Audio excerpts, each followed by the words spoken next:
Give it up for Dhar Mann and Sean Atkins. Thank you guys for coming over to the Creator Lab. Really glad to have you guys here. Sean, by the way, if you don't know this, Sean is the CEO of Dhar Mann Studios now, but I ran a little YouTube network called Revision 3 back in like 2010, 2011, 2012. Sold it basically to Sean at Discovery. So I owe everything to this man. So I will not, no, but he's the best. Worked for him for a while. Love him. Dhar Mann, you know him. One of the most amazing creators in the world. Founder of Dhar Mann Studios. So happy to have you guys here. Are there any questions on here? Yeah. Anybody put any questions in yet? You did. They haven't showed up, so I'm going to come. Wait a minute. I think he's saying he has one. We could probably. You know what? I'm just coming out here to ask you. Okay. I was like, I won't go out and ask people questions. You can come with me. Yeah. You want to come with me? I'll do the people Okay. like on the left. Go real quick. So I was just your last, the other session. And I guess the question is your studio. Do you see, because you have such a large, audience, that you're turning into basically starting to operate like a network where you basically would be collaborating with other creators or bringing content in which, since you already have an audience like a CBS or somebody, aren't you technically a network? Yeah, like, are we looking at each other like, answer? All right, it's a really great question. So I would argue when the creators who get to the scale of Dhar are actually both a studio and a network, because the power of a creator at that scale, whether Jimmy, Mythical, Brett Rivera, or any of those, is that not only can they make content, but they have a place to distribute it with some expected return or performance of that content. Just like if I ran ABC Network, I might have a bomb, but that bomb's going to fall in a certain amount of range on my network. So I agree with you. Large scale creators definitely have sort of a network component to them. At some point, I think you will see creators bring other content into their network. And you see it in some ways, like Brent Rivera has Amp World, where he works with creators on his channel. And within part of the challenge of that from a business architecture is that the platforms themselves are architected weirdly to punish their high performers. And what I mean by that is, let's say, use YouTube. YouTube is defined that says, hey, I've looked Jim's channel. Jim channel is where he interviews people. If Jim deviates from that's the channel where Jim interviews people, the algorithm goes like, oh, they must not like that content. And they start to penalize the channel. So it's not as the analogy is good, but it's not as strong on the digital platforms as it is in linear. I have a follow-up question, and I have the mic so I can do this. Dar, when you started out, what did you think? Were you like, I am going to build this huge network and do all this great stuff, and I'm going to just, or was it just like, I want to make content? What motivated you when you started? Yeah, well, whoa, why is my mic so high?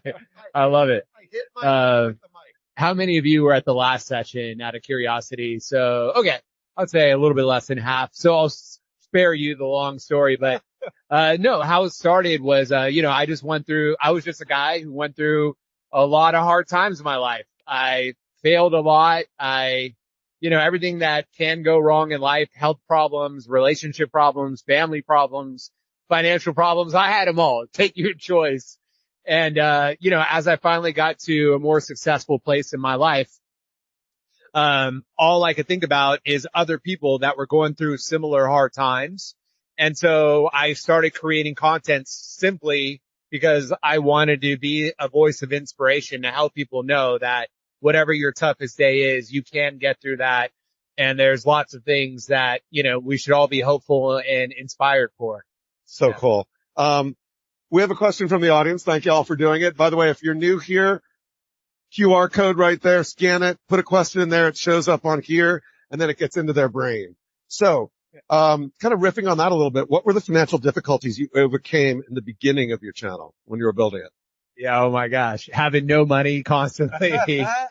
So where it started, was my living room apartment, and, we were working out of our apartment. I had a roommate. We were running a cosmetics business during the day. We were running our studio at night. It was just built on like a lot of blood, sweat, and tears. So we never had money for anything. And I never had any sort of background in filmmaking. So our very first video was shot our first cinematic live action video was shot by accident where at that time I was just talking to camera in the beginning. And then I was writing something that I wanted to, like a message I wanted to get across. And I happened to see my brother-in-law was in the kitchen and one of my wife's friends was like cooking something. And I was like, hey, you guys stay right where you are. And I told my only employee at the time to grab his camera and film. And I created some sort of a situation, a hypothetical situation that was happening between the both of them. And I was just narrating a story.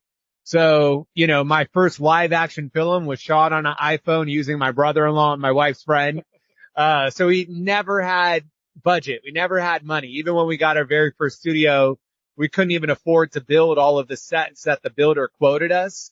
So we had to build one set at a time and we had to make enough money to be able to build the next set. So, you know, it's kind of a blessing because I've seen the opposite happen where a lot of people think in order to build a successful business now, you have to have millions of dollars. You have to have a big studio. You have to have VCs that are funding you.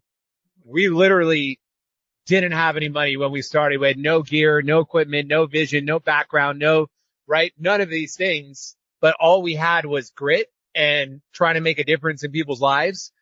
So it can be a blessing and a curse, I would say. In our case, a blessing, not having any resources to start. So another question about starting out. When it was just you or just starting out, how'd you avoid focusing on too many things at once? I mean, look, this happens when you're an entrepreneur. You well know you want to do everything and boil the oceans. You need to focus and core down. But as a creator, how did you focus yourself? Yeah, fortunately I have my wife and my second, my husband. I don't know, Sean. I like to use this analogy, where I'm just the gas. That's my personality. I'm like, let's go, let's go, let's go.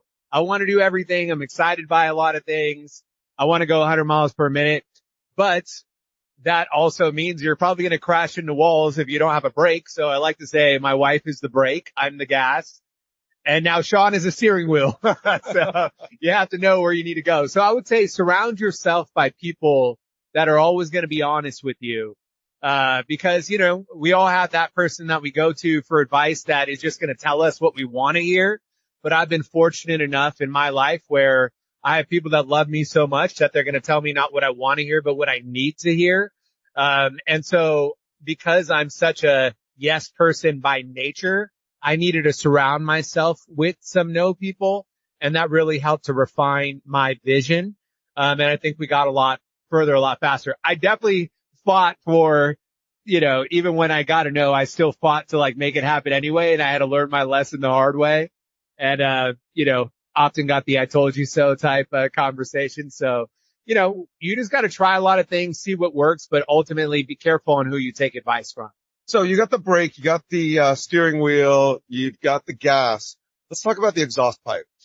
So how do you sort of figure out what to do, what to not do, toe the line between creating original content and following trends, doing what successful other creators are doing versus doing what you want to do? How do you bring it in and then, you know, if it's not working or take an idea and be like, yeah, I don't want to do that and shove it out the exhaust pipe?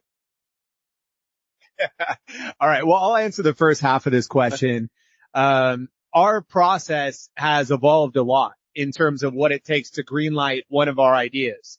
Back in the day, it used to just be me, you know, saying, hey, I want to do this story, right? And nobody would sort of, give input or say no, right? Because I was ultimately the one who was driving it all. And so it was, a lot of it was just trial by error.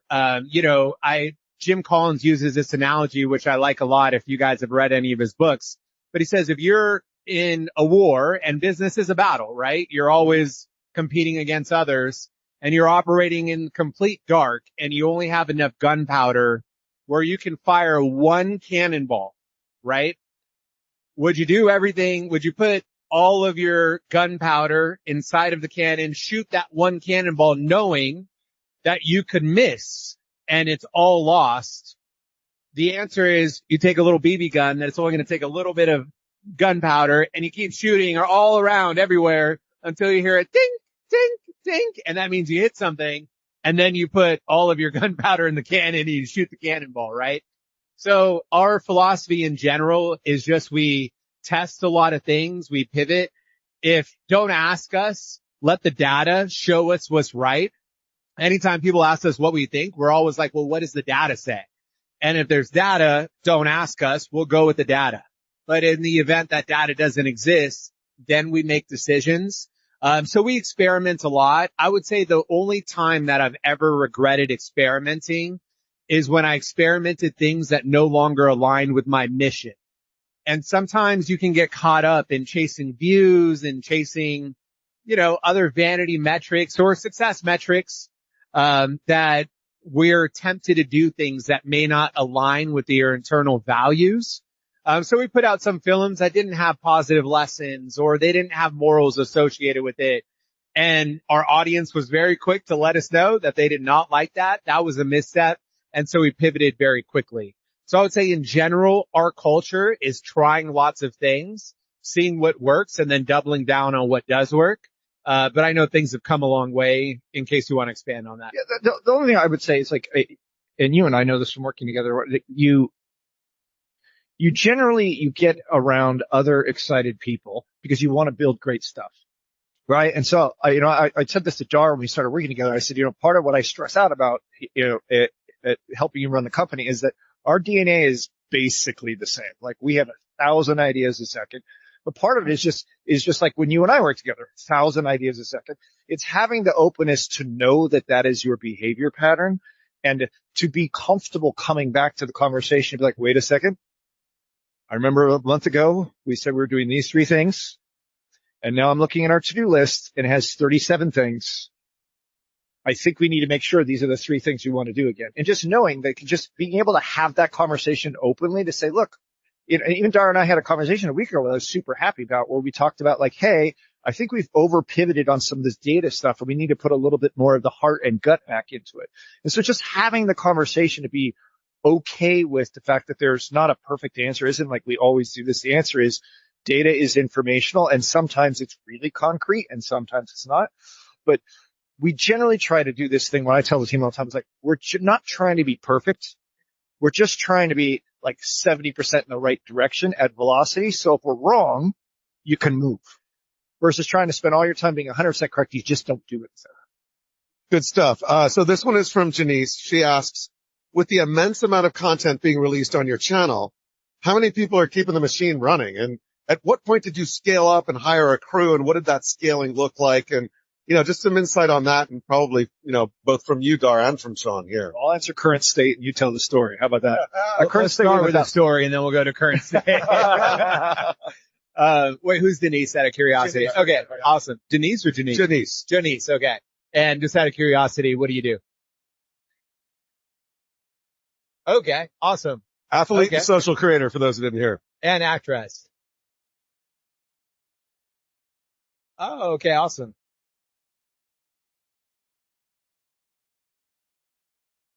Yeah, it's a lot of fun. So I always like to start with the inception because again, I know there's a lot of people. I remember when I was sitting, in crowds, listening to people speak and, it's funny. It brings me back to how I started. I came to see Jay Shetty and Lewis Howes and folks speak where I was just attending Q&A sessions and trying to learn from them. This was 7 years ago. We're about to hit our 7-year anniversary now. So because I had no background in filmmaking, no one ever told me how you're supposed to make a film. And it ended up being a big blessing in disguise because it was just a 1-person team that turned into 2 and then we capped out at 3. So the same person that was shooting was the same person that was directing. That was the same person that was editing, the same person running light, the same person running sound, the same person doing VFX and coloring and sound effects and everything. We didn't have a big team. And, I remember I had to actually look up on Google, like, how do you make films? Cause I didn't know, like, who do you need? And there was like 100 positions. And I was like, wait, the second assistant to this does what? Like, I'm so confused by all this. And because I didn't know that how it was traditionally done, we just kind of did it our own way. And every time we ran into some kind of a problem, that was the only time we realized, like, all right, maybe we do need to hire 1 additional person. So for a long time, we stayed as a 3-person team. And that took us to millions of followers. And a pretty sizable community in business. So I just want to say that, like, don't think you need some huge team. Don't think you need a whole bunch of equipment to get started. Even though things have come a long way where now we have almost 200 people and, a seasoned executive team such as Sean and others he's brought into the company, we've never lost that scrappiness. And one of the funny things that we are actually doing is like a full circle moment. We're actually experimenting with just doing like 3-person teams again. Because there's just some magic and creatives coming together and you never know what you're going to be able to get. So it's coming full circle. And just for those of you that don't know, maybe all the details about filmmaking, film crews have like 50 people, 100 people in them. So I didn't know what we were doing was sort of breaking the traditional filmmaking process and being innovative. But I could get it to a certain place. I couldn't get it to like what my full vision was. And at a certain point in time, I realized that I needed to bring in professionals that had that vision. And so Sean has been a big game changer. How do you go from like the small, medium-sized company to where we're going now? Part of it is, I say to people all the time when we're bringing new people into the company, how protective I am of the culture that Dhar built, right? I always tell people, it's like, look, y'all climbed Everest without oxygen. Like I'm coming in now, right? Like, so I have no claim to fame of building of things. Now, unfortunately, I now point out, now that we got to the top, and I'm like, what's that round circular thing up there in the sky? Let's go there, right? So, part of my job is to protect the culture, but also figure out how you use what the skills that are transferred from another without sort of corrupting the goodness that is the company. Because generally I consider Dhar's company sort of a generational change company. They do something that sounds insane, right? Like, and I always talk about other industries when I talk about this. Like at some point, someone is like, I'm going to stick an electric vehicle in every garage in America. Now think about it. The place invented the combustion engine. Like, now we think that's totally normal, but 15 years ago, that was a crazy person. Or I'm going to put a computer on every desk, crazy person. Or I'm going to make the cost of an airplane flight the same as a bus ticket, crazy person. And so to Dhar's point, when he talks about there's a benefit, because he didn't come in the traditional media business, a lot of what I protect is that DNA that says like, I don't say, I'd like to go make movies now. And I was like, someone asked me about that because that's my background. And I was like, they're like, when are we going to make a movie? And I just looked at the all hands and I said, I just want you to know, I think about that a grand total of never. Right? It doesn't mean it's never going to happen, but we don't spend our time thinking about the old ways. We spend our time thinking about the new ways. And so to Dhar's point, like, if we're growing with 200 people, the goal isn't to have 200 people because we're making more bodies in every episode. It's goal to be like 200 people, but like, wow, but every pocket of 2 to 3 people is making a syndicated show is more the way we think about it. So it's really about scaling very antithetical to the traditional architecture. And part of that is the business model, right? Digital doesn't work at cable or television or film, right? It works at like, if this is student film, we're like right above, right? And so you have to think very differently.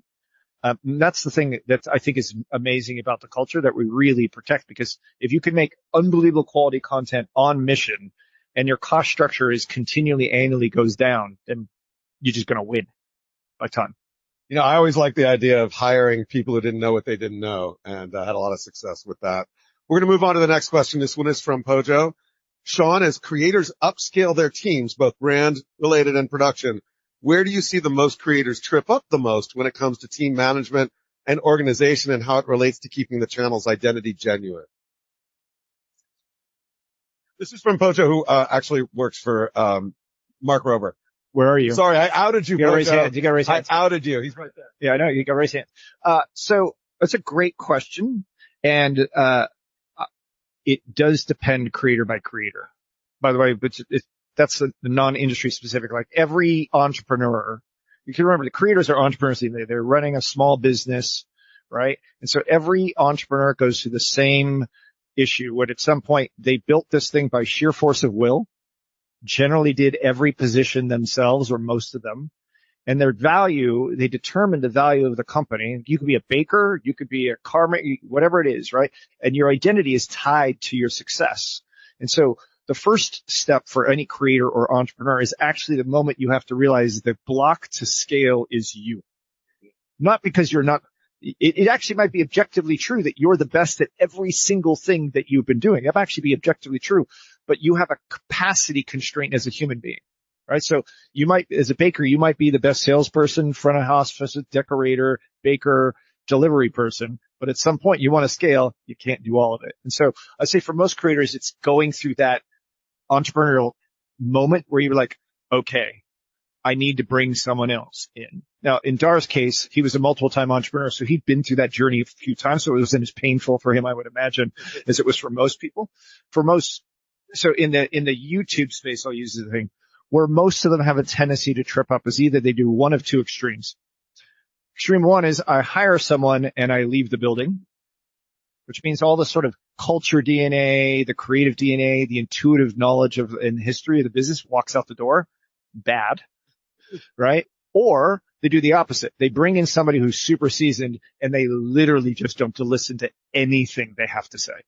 And so that's why I generally see the failure rate. There's somewhere in that. And the answer is the middle, right? You want to keep the founder DNA in the company, and you want to balance it with someone who's like, okay, well, but to get to that next level, this is how you have to construct a deal, or this is how you have to properly hire. So this question, moving on to the next one, is how do you break down your time for pre-production, production, and post-production when creating content? And it's definitely from a fan because they ask, how does that change between shorter content and larger ones like son refuses to honor military dad? Oh, wow. Who asked that question?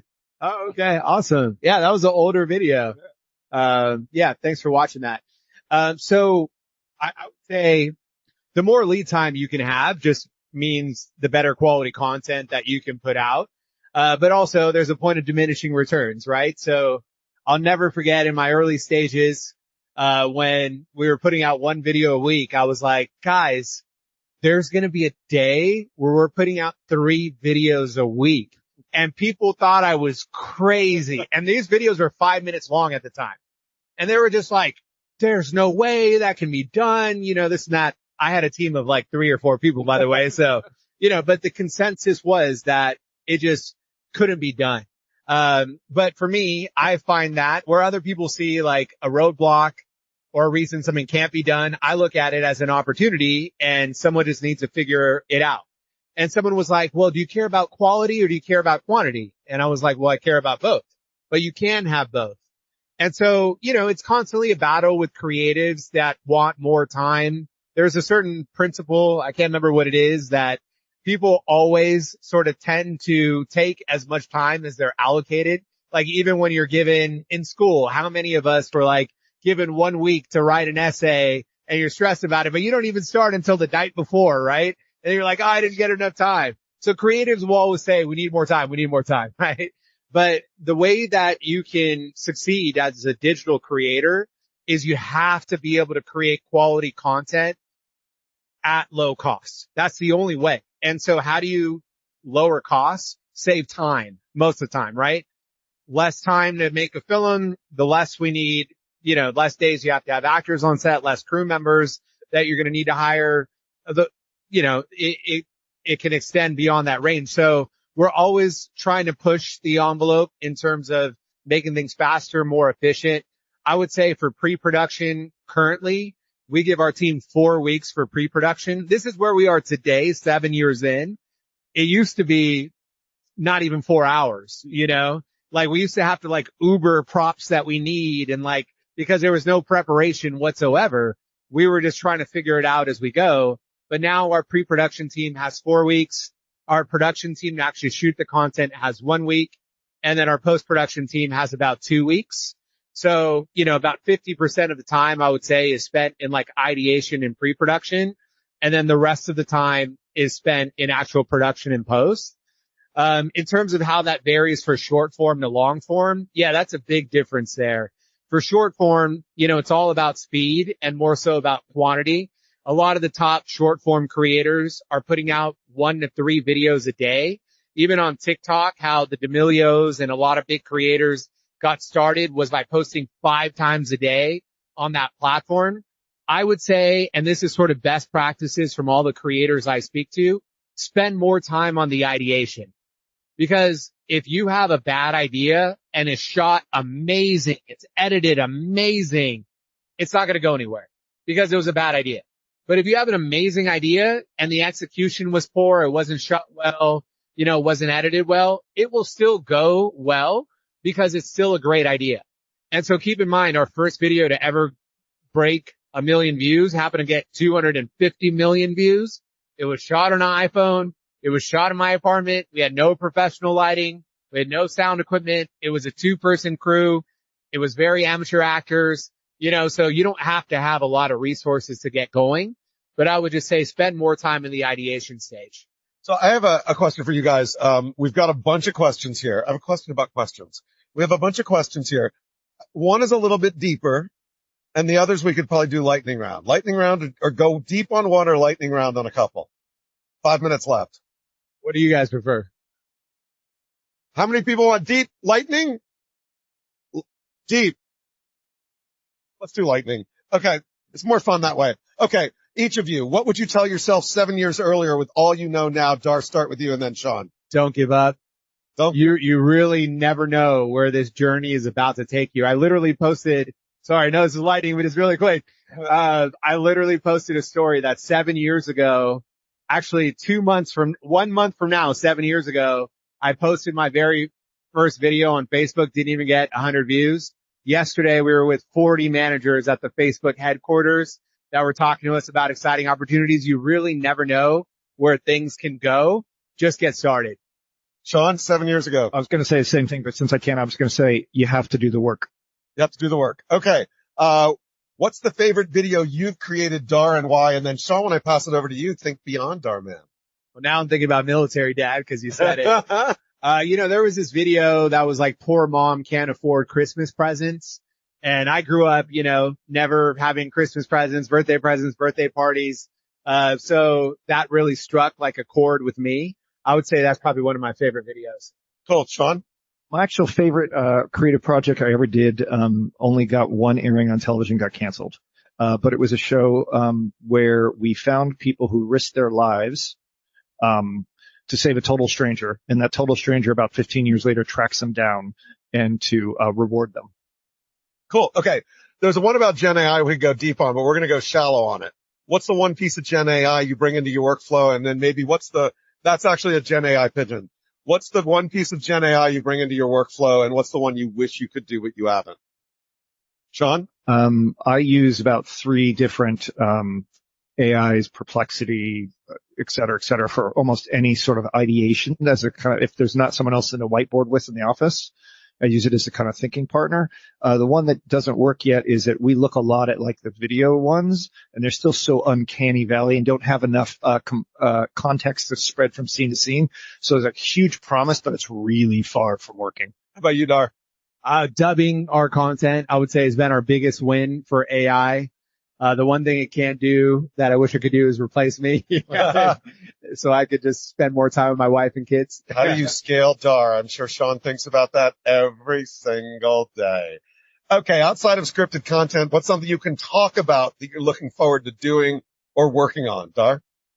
In-person events. I mean, I love this interaction. I love seeing your guys' faces, shaking hands, meeting people that are touched by the content in some way. So that's a big focus of ours. We're going live on tour this year. So I'm pretty excited just to meet more creators, more people that are inspired by the content. Sean? We're going to get into podcasting. So I'm excited about podcasting and live. I love that. Will you do them both at the same time? That's a good idea, right? Okay. At some point. That was not a question. Okay. A question here.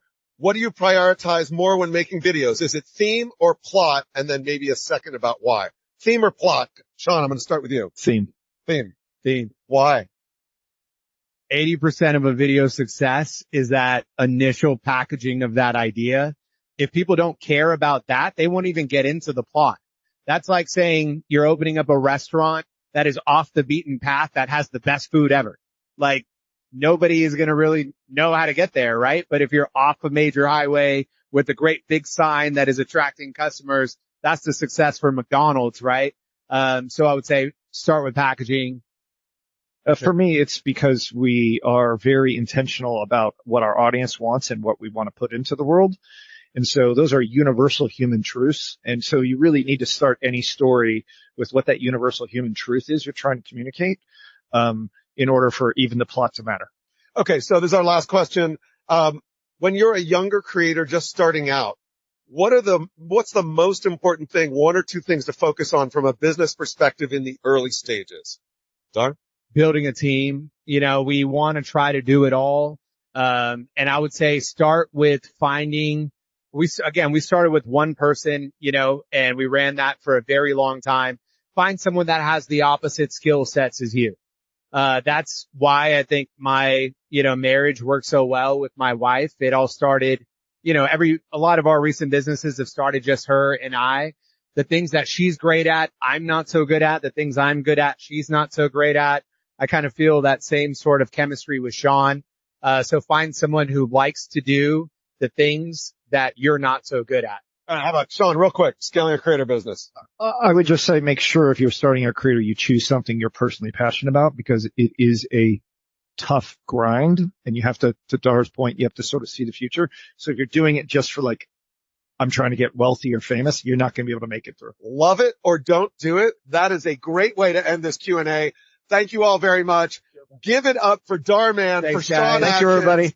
Thank you so much. I'll be sticking around too in case anyone has any further questions. And we'll be back here with the Creator Lab tomorrow with lots more great stuff. So you guys have a good time.